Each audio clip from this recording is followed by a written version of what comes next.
Assalamualaikum warahmatullahi wabarakatuh. Om Swastiastu, Namo Buddhaya, dan salam kebajikan. Perkenalkan, nama saya Elda Indah Sandalangi dengan NIM E1E124032. Jadi, di sini saya akan mengajak kalian untuk melanjutkan pembahasan kita mengenai dasar-dasar PHP.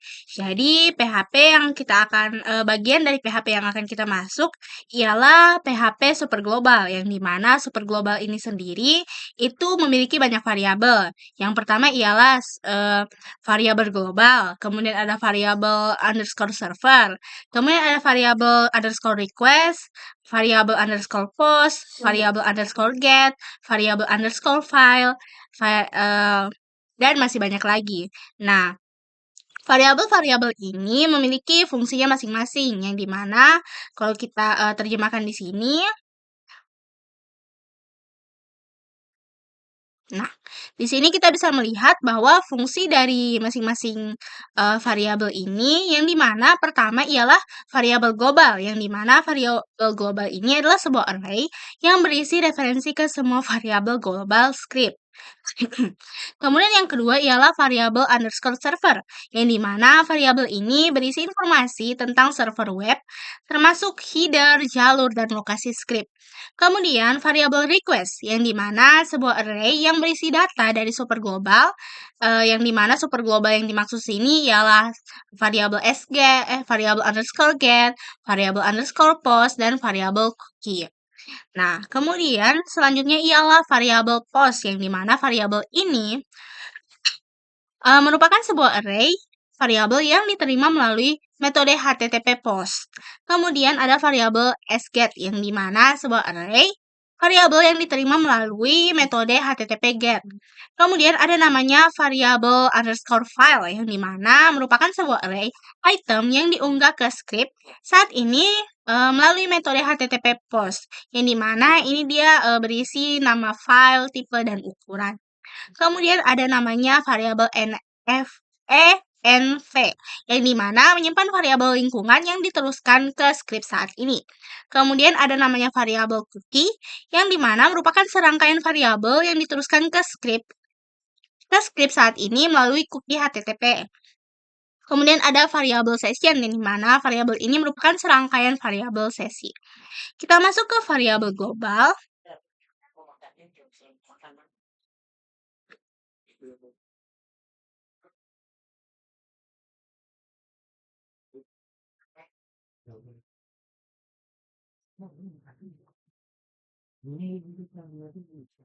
Nah, di sini kita akan lanjut membahas mengenai variabel global, yang dimana variabel seperti yang saya sebutkan sebelumnya, variabel global adalah sebuah array yang berisi referensi ke semua variabel global dalam script. Super global PHP adalah variabel bawaan yang selalu dapat diakses ke semua cakupan. Nah, variabel global. Variabel global adalah variabel yang dapat diakses dari cakupan manapun, yang dimana variabel pada cakupan terluas secara otomatis menjadi variabel global dan dapat digunakan oleh cakupan manapun. Namun, untuk menggunakan variabel global dalam fungsi, Anda harus mendefinisikannya sebagai global dengan global kata kunci global, atau merujuknya dengan menggunakan variabel global sintaks global. Nah, di sini ada contoh kodenya. Jadi kita coba saja.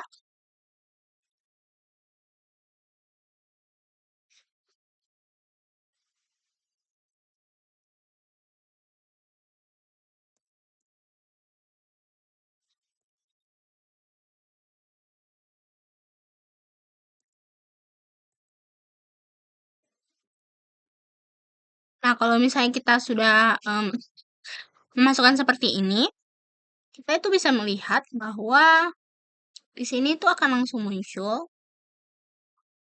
Saya ganti judul latihan 4 dulu. Oke, nah di sini langsung muncul 75. Kenapa bisa muncul 75? Karena si variabel X ini sudah dijadikan atau dideklarasikan sebagai sebuah variabel global, yang dimana dia itu dideklarasikannya di sini, di my function seperti ini. Dia pakai globalnya dulu, lalu memasukkan nama dari si variabel yang akan dijadikan variabel global.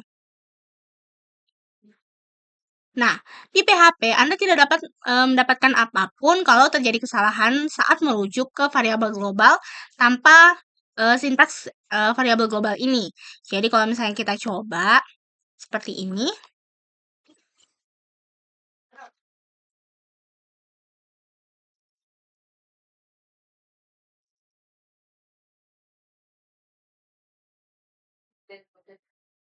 Nah, di sini kita bisa melihat atau kita bisa mengetahui bahwa ada error yang terjadi, yang di mana undefined variable x. Nah, undefined variable x ini terjadi karena dalam sebuah function, kalau misalnya kita memasukkan variabel, itu kita harus mendeklarasikannya di bagian sini. Tapi karena kita mendeklarasikannya seperti ini juga, kita harus memasukkan nilai dari si variabel x ini. Jadi dia kita masukkan dari sini, akan ditangkap di sini, lalu akan di-print di sini. Tapi kalau misalnya kita pakai variabel global seperti tadi, seperti ini, nah tidak akan terjadi kesalahan atau terjadi error yang dimana di sini kan kita sudah mendeklarasikan ya variabel x-nya itu adalah 75. Jadi kita pakai itu namanya variabel global untuk menangkap nilai dari variabel x ini ke dalam function lalu di-print. Jadi di bagian sini kita tidak perlu memasukkan lagi nilai seperti itu karena sudah ada nilai di sini. Oke, lanjut. Anda juga dapat merujuk ke variabel global di dalam fungsi dengan mendefinisikannya sebagai global menggunakan kata kunci global. Jadi seperti ini dia. Jadi tidak sebenarnya kalau misalnya mau pakai variabel global seperti ini juga bisa sintaksinya, tapi bisa juga sintaksinya diubah menjadi seperti ini. Nah, X-nya itu akan tetap terbaca, yang di luar itu akan tetap terbaca. Kalau kita cek di sini, jadi 75-nya akan tetap terbaca. Karena kenapa bisa terbaca? Karena si global ini berfungsi sama seperti variabel global yang tadi, itu gunanya untuk menangkap nilai dari variabel X ini, walaupun variabel X ini kita deklarasikan di luar fungsi. Oke, lanjut. Nah, di sini ada namanya membuat variabel global, yang dimana variabel yang dibuat dalam cangkupan terluar adalah variabel global, baik dibuat menggunakan variabel global sintaks tertentu atau tidak. Jadi dia seperti ini. Nah, variabel x itu kan hitungannya variabel global, sudah variabel global.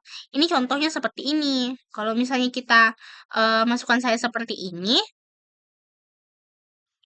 kan akan tetap terbaca bahwa si variabel x ini adalah variabel global. Jadi kalau misalnya kita print jadi seperti ini 100 100 karena si globalnya ini tetap terbaca. Tapi kalau misalnya kita juga hapus si global eh ini juga masih akan tetap terbaca, masih terprint juga 100-nya karena hitungannya si variabel ini kita deklarasikan bersama dengan si ekonya. Kalau misalnya ekonya kita masukkan ke dalam fungsi, maka si variabel ini akan terbaca kalau misalnya kita tidak menggunakan si variabel global ini. Nah, di sini ada contoh yang lebih memperjelas, yang dimana kalau misalnya kita salin saja, lalu kita tempel di sini, kita coba. Nah, kalau misalnya kita lihat di sini, variabel global Z, yang dimana kalau misalnya kita fungsi begini, kita masukkan fungsi begini, nah variabel Z ataupun variabel Z, X, Y itu akan tetap terbaca walaupun di luar fungsi.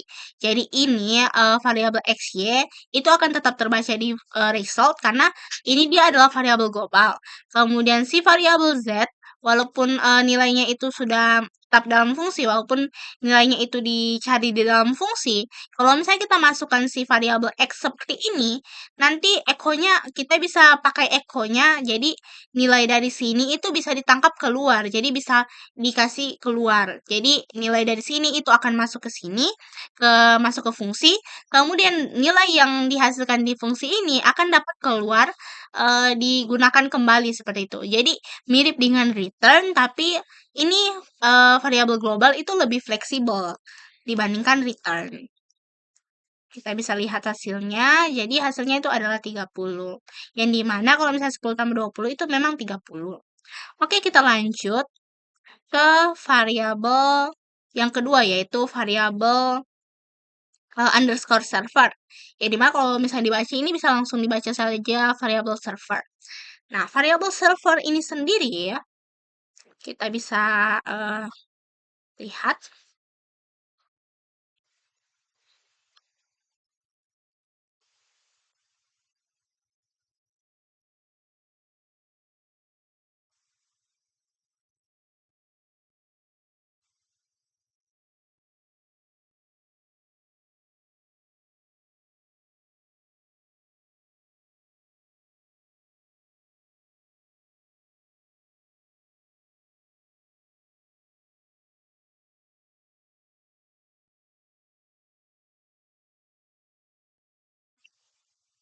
Sudah muncul variabel server.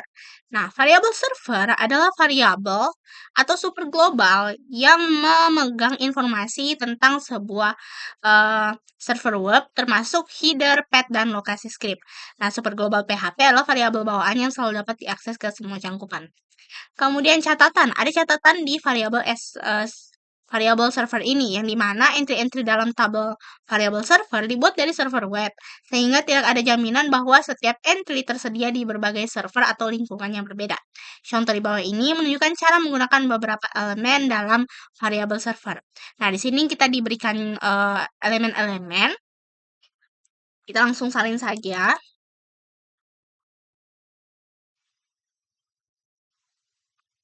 Nah, ini adalah elemen-elemen yang biasa digunakan dalam variabel server. Yang dimana kalau misalnya kita lihat di sini, ini tabel berikut mencantumkan elemen-elemen terpenting yang dapat dimasukkan ke dalam variabel server. Nah, jadi di sini ada banyak elemen-elemennya ya, yang dimana kalau misalnya kita baca, ada beberapa yang bisa kita perhatikan, yang dimana di sini yang pertama ialah variabel server di dalam kurung ini adalah PHP self, yang dimana dia ini gunanya untuk mereturn file name yang sedang digunakan. Jadi itu dia mereturn the file name yang of the currently executing script. Jadi PHP self ini gunanya ini untuk mereturn atau mengembalikan nama file yang sedang dieksekusi saat itu. Kemudian ada lagi yang namanya variable server yang di sini tulisannya gateway interface yang dimana gunanya itu adalah return the version of the common gateway interface CGI the server is using. Jadi ini dia gunanya untuk mengembalikan nilai dari versi gateway atau CGI yang sedang digunakan oleh server. Kemudian ada lagi namanya variabel server ADDR yang dimana ini gunanya untuk mengembalikan nilai IP address yang sedang digunakan atau IP address dari si host server atau admin dari servernya. Oke, kita lanjut ke variabel permintaan yang dimana atau di sini kita bisa lihat variabel request. Nah, variabel request itu berisi data dari formulir yang dikirimkan, string query URL, dan cookie HTTP. Nah, untuk menggunakan si variabel request ini, itu bisa digunakan bisa memakai post, metode post. Nah, di sini kita akan menggunakan variabel post untuk mengakses data yang dikirimkan melalui permintaan post. Nah, di sini ada file HTML-nya, kita bisa langsung salin. Jadi ini dia gunanya ini apa ya, dibagi dua. Ini dia terpisah. Jadi ini pertama saya masukkan seperti ini. Nah, ini nanti gunanya akan membuat sebuah form yang akan muncul. Jadi formnya itu akan muncul seperti ini. Nah, ini adalah formnya. Kemudian setelah kita tekan form, ini akan langsung ke demo request PHP. Jadi kita bikin dulu file yang sama, namanya dengan si di action itu. Kemudian kita save. Lalu kita masukkan kode yang ada di sini. Nah, ini jangan lupa ditambahkan ke PHP. Supaya ditahu kalau ini tuh kode PHP. Oke. Kalau sudah seperti ini, nah, Kalau misalnya sudah seperti itu, kita lihat, di sini ada selalu validasi dan bersihkan semua. Berarti ini gunanya itu, saat pengguna mengklik tombol kirim, data formulir akan dikirim ke file PHP yang ditentukan dalam action atribut tag disebut tersebut form. Di dalam file PHP kita dapat menggunakan variabel request, variabel untuk mengumpulkan nilai dari kolom input. Nah, berarti, alurnya itu, kalau misalnya di sini kita masukkan nama, misal saya masukkan nama, eee Juli, Julia, kemudian kita submit. Nah, itu submitnya itu, nah submit yang kita masukkan di sini, kita tekan submitnya, ini akan nilainya akan lari ke sini. Nilainya akan terbawa ke demo request si PHP ini. Kenapa bisa itu? Kenapa bisa terjadi? Karena di sini saat kita membuat si formnya ada namanya action yang dimana action ini akan mengarahkan kita ke file yang kita tentukan seperti itu. Jadi file ini dan file ini itu terhubung sama-sama terhubung. Jadi kalau misalnya kita masukkan nilai di sini, nanti prosesnya akan prosesnya itu lanjutnya di sini. Jadi di sini cuma gunanya adalah untuk menampilkan formnya, sementara prosesnya dan outputnya itu ditampilkan dari sini. Oke, lanjut. Ini ada contoh yang lebih yang dimana formulir HTML-nya dan kode PHP itu sama-sama. Jadi dia seperti ini. Hmm.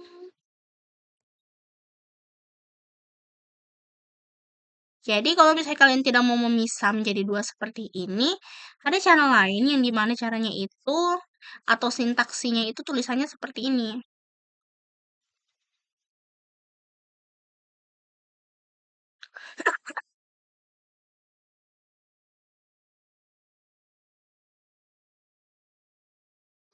HTML body.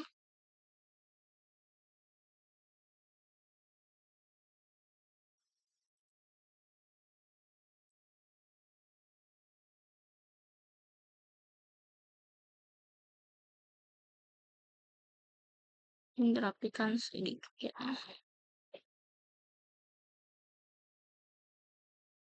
Oke, harusnya ini bisa berjalan.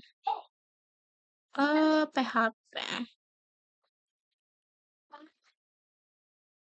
Ini kita coba saja dulu. Apakah bisa berjalan? Oh ya, kita kembali ke page-nya. Ada error terjadi di line 20. HTML. File. Kenapa ya? Hmm, harusnya tidak ada yang salah ya. Formnya juga sudah tertutup, name-nya PHP is circuit request. Berarti di sini ya. Ini ditutup. Oke. Oke, sudah ditutup. Nah, kalau misalnya kita lakukan seperti ini, kalau misalnya kita lakukan seperti ini, nah, kita masukkan lagi nama Julia. Nah, kalau misalnya kita masukkan Julia, prosesnya itu akan terjadi di kode atau page yang sama. Jadi, outputnya muncul seperti ini. Jadi, dia itu tidak akan terpisah. Bisa kita masukkan kata seperti ini. Nah, dia itu tidak akan terpisah seperti dua file yang terhubung ini karena di sini ada terjadi PHP echo server PHP self. Jadi, dia ini gunanya untuk mengarahkan eh, informasi yang kita masukkan itu untuk diproses di tempat atau dokumen yang sama seperti itu. Ayo kita lanjut di eh, menggunakan as request pada permintaan get. Yang dimana kalau misalnya di sini kan tadi itu adalah permintaan post atau eh, apa ya kode post. Di sini itu gunanya pada permintaan get. Nah, di sini kalau misalnya kita pakai get, itu dia kita pakainya untuk menghubungkannya itu pakai ahref. Seperti ini.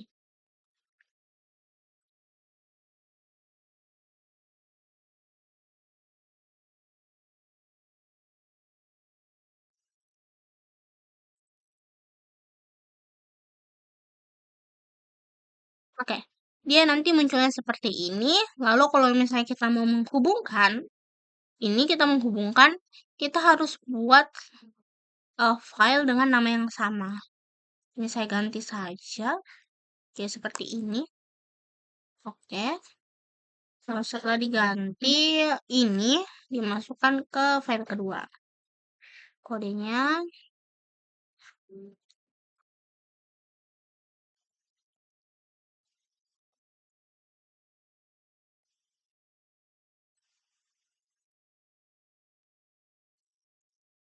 ah,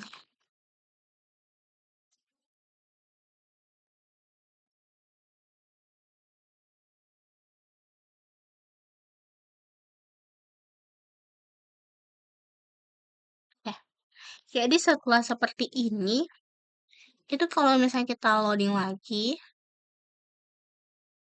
nah di sini ada sebuah link yang dimana kalau misalnya kita tekan itu akan muncul seperti ini.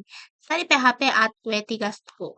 Kenapa bisa muncul seperti ini? Karena yang action tadi, kalau misalnya di form itu dia kan kuncinya di action, yang dimana itu dia bisa memindahkan si informasi itu ke file lain. Nah, sementara kalau misalnya di metode get itu dia gunanya itu dia memakai ahref seperti itu. Dia memakai si ahref ini, yang dimana ahref ini kita masukkan seperti ini, demo profile PHP, jadi seperti ini. Nah, kenapa bisa muncul kata-kata si study begitu, study at W3 School. Nah, kenapa bisa muncul? Karena di sini itu kita sudah tulis atau misal atau si bukunya itu bernilai statis seperti itu. Karena kenapa? Karena kita itu sudah tentukan dari sini. Yang dimana itu saya tulis subjek. Ini subjeknya itu kita jadi subjek. Ini web. Jadi ini subjek adalah variabel subjek yang dimana isinya itu adalah PHP. Sementara si variabel di web ini adalah variabel web yang isinya W3 School. Jadi di sini saat kita masukkan subjeknya itu saya rapikan pakai HTML special charge, yang dimana ini gunanya untuk merapikan sebuah kata. Jadi itu kalau misalnya ada indeks inden tambahan yang tidak bisa kita lihat itu dirapikan di sini pakai HTML special charge. Kemudian dia pakai pakai sget seperti ini. Sintaksinya sget di dalam kurung siku ini ada subjeknya. Kenapa kita pakai seperti ini? Karena kalau misalnya kita mau ambil nilainya itu kita harus seperti ini. Ini dia tulisan subjek, ini dia sama. Berarti dia ini sget ini akan mengambil nilai dari sini. Sama dengan si variabel si sget web ini, dia akan mengambil nilai dari sini. Nah, untuk tambahan studinya itu dia menggunakan echo, yang dimana echo-nya itu kita tulis tadi lalu kita kombinasikan dengan variabel subjek dan variabel web. Oke, kita lanjut ke eh, variabel post. Yang dimana variabel post super global ini itu adalah var array atau variabel yang mengandung atau berisi array variabel yang diterima melalui metode HTTP post. Ini mana kalau misalnya kita simak kembali atau kita pelajari kembali, di sini ada form. Nah, formnya itu dia metodenya post. Nah, di sini kalau misalnya sudah metodenya post, berarti itu dia sudah hitungannya sudah mulai post seperti ini ya. Jadi ini kalau misalnya metodenya get itu tidak bisa, harus sama-sama post gitu. Ini kita masukkan. Saya masukkan seperti ini. Jadi ini sistemnya sama ya, dua file yang dihubungkan. Kemudian ini saya mau ganti namanya. Yang ini saya ganti saja supaya tidak terlalu banyak file. Oke. Kalau sudah, kita isi dengan ini. Di file PHP-nya. Isi dari file PHP-nya.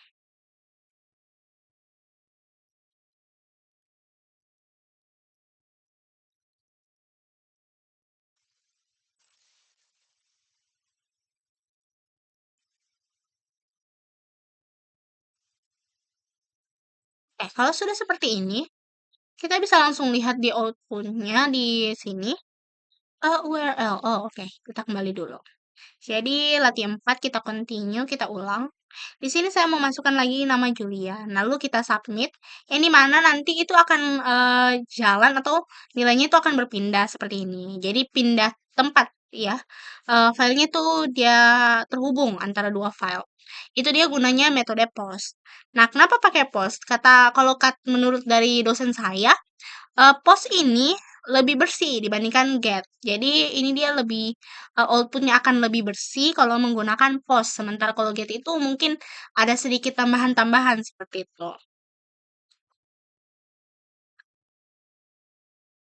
Kemudian ada catatannya di sini yang dimana selalu validasi dan bersihkan semua data yang dikumpulkan dari Super Global SPOS sebelum menggunakannya untuk mencegah kerentanan keamanan seperti serangan XSS.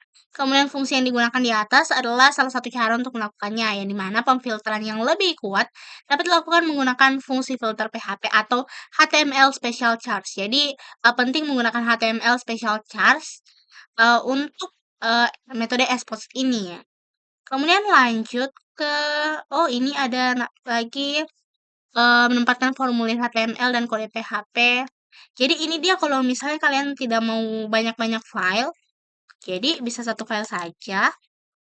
Ini sintaksinya. Jadi dia itu kuncinya di sini PHP server PHP self seperti itu. Kuncinya di situ.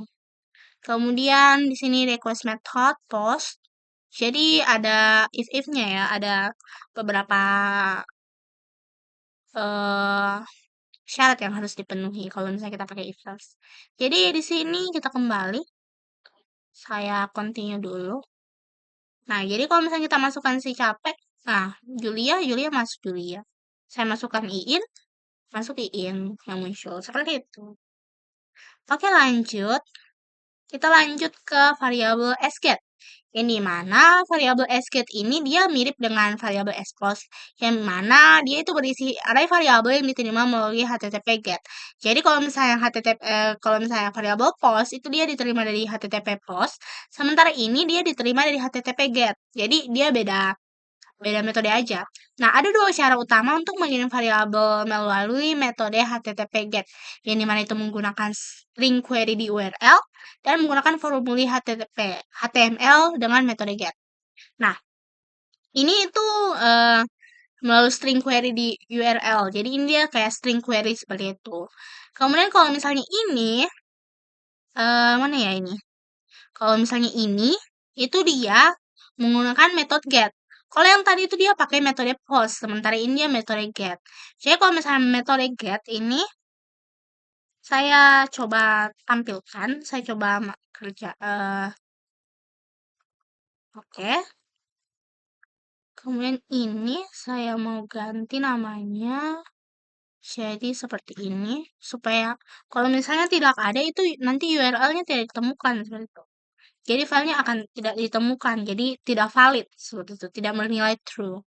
Jadi sudah dihubung, kalau sudah terhubung ini, saya masukkan ini kode PHP yang untuk welcome-nya.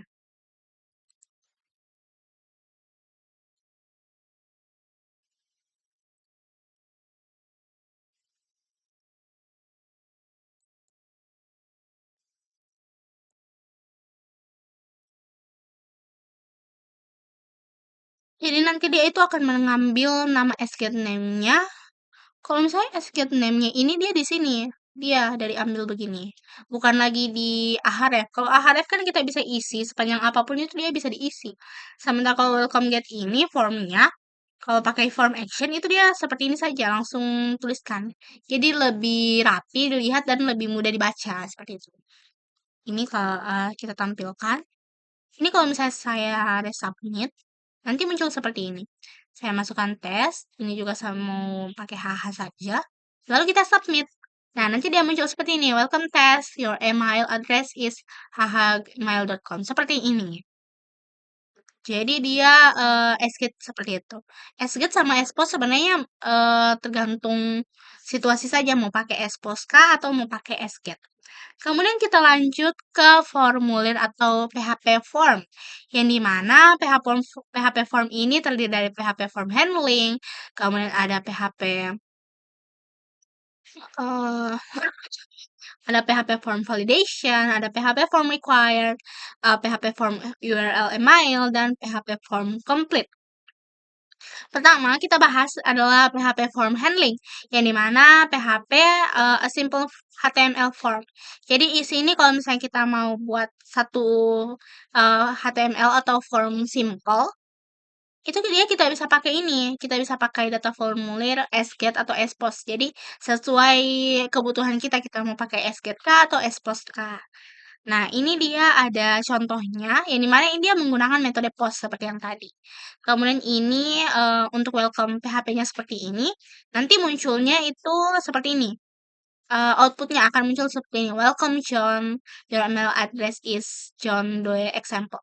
Jadi tergantung dengan metode yang dipakai, bisa pakai metode get dan bisa pakai metode post.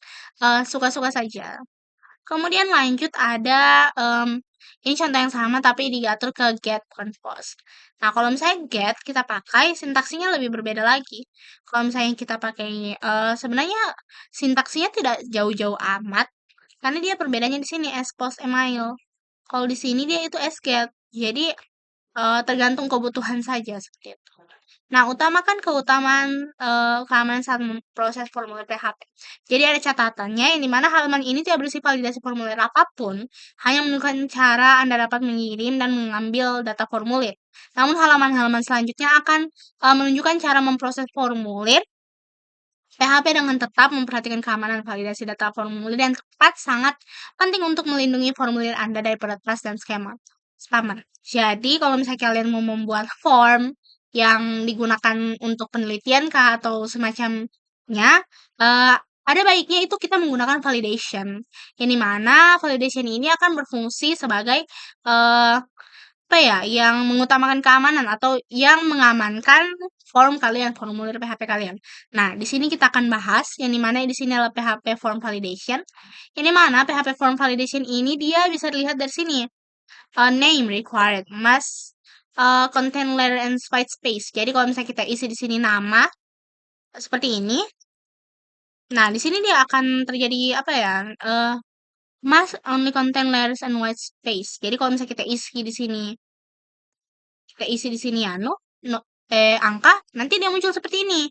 Jadi muncul apa ya peringatan seperti kalau di sini salah menulis seperti itu. Sama juga dengan email kan kita tidak di sini. Jadi emailnya is required. Kemudian sini gender kita tidak isi, gender is required seperti itu. Lanjut ini dia untuk membuat ya, ini kolom teksnya nanti membuatnya seperti ini, cara membuatnya. Di sini ada tombol radio, maksudnya ini tombol yang bulat-bulat ini, itu dia diisi. Kemudian ada elemen bentuk ya, di mana elemen bentuknya itu eh terlihat seperti ini, begitu. Oke, kita lanjut di bagian ini peringatan-peringatan ya. Validasi data formulir. Jadi peringatan-peringatan kalau misalnya kalian mau menggunakan validation lebih lebih detailnya lagi. Kemudian ini adalah PHP form required files yang dimana requirednya ini akan muncul kalau misalnya kita sedang tidak isi seperti itu. Minta kasus-kasus berikut. Sudah masuk ya. Oke, di sini itu ada name-nya, required. Jadi nanti akan muncul kalau misalnya kita tidak isi akan muncul name required. Kemudian kalau misalnya kita tidak isi email, email required. Seperti itu. Kalau misalnya requirednya. Jadi ini untuk apa ya menampilkannya ya pesan kesalahannya. Jadi dia munculnya seperti ini, menampilkan pesan kesalahan. Oke, kita lanjut di URL email formulir.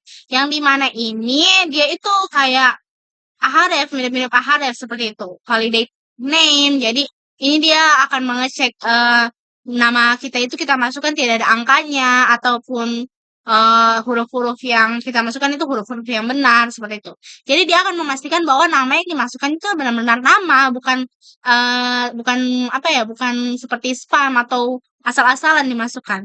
Kemudian emailnya juga sama, nanti dilihat apakah sintaksinya memang benar-benar seperti email ataupun sintaksinya bukan email. Kemudian ada juga URL yang dimasukkan. Jadi sintaksinya akan dicek seperti itu. Nah, ini dia untuk fullnya seperti itu. Kode fullnya. Kemudian ada PHP form complete. Ini mana PHP form complete ini PHP Form Complete ini dia itu mempertahankan nilai dalam formulir. Jadi ini dia form complete-nya. Kalau misal kalian mau coba, bisa dicoba. Jadi nanti munculnya seperti ini. Oke, eh, kita sudah sampai baik. Itu saja untuk pembahasan di video kali ini. Saya mohon maaf bila ada kekurangan yang saya sampaikan atau kesalahan informasi. Saya tutup dengan ucapan wabillahi taufiq wal hidayah. Wassalamualaikum warahmatullahi wabarakatuh.